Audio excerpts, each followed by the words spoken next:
my name is Ehab. Our topic today is S layers.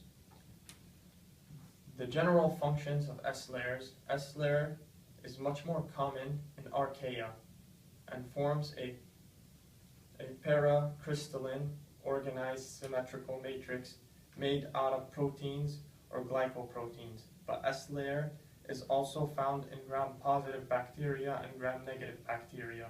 My name is Afshin, and I'm going to be talking about the S layer in archaea.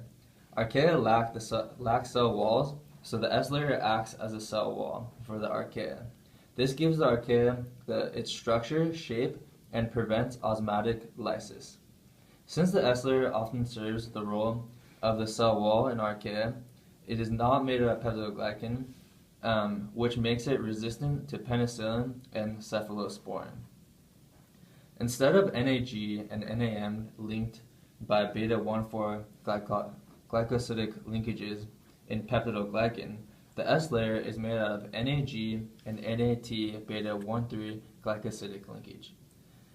The polypeptide chain linked to NAT is made up of L isomers, unlike peptidoglycan, which has D isomers. Other types of polysaccharides can replace NAG and NAT together by beta-1,3 glycosidic bonds. The amino acids of S layers are all similar based on amino acid analysis, which possess high contents of acidic and hydrophobic amino acids, with lysine being the most prominent amino acid. Hello, my name is Daniel, and I'll be talking about the S layer in gram-positive bacteria. Remember that the peptidoglycan layer of gram-positive bacteria has large pores to allow the passage of nutrients into the cell, and is often bound to S layer proteins. But bacteria do not want viruses to go through the pores as well. So the S layer forms a screening layer or a selective sieve that allows only certain molecules to enter. It acts as the cell's first line of defense and protects it from osmotic stress, pH imbalance, and other enzymes. The S layer could also function as a protective coat against lysogenic enzymes such as lysozymes and proteases, but this does not apply to the S layers of thermophilic members of the Bacilliaceae family, which are a family of gram-positive rod-shaped bacteria.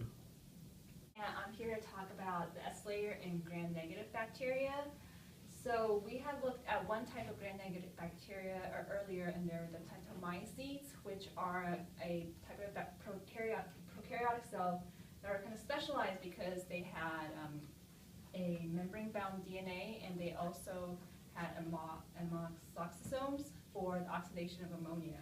And they are a type of gram-negative bacteria that actually has an S layer instead of the peptidoglycan wall. And the S layer helps retain some of the proteins to the surface of the gram-negative bacterial cell.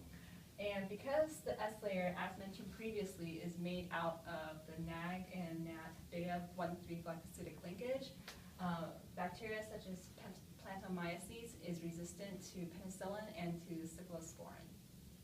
Very much for your time. That is all.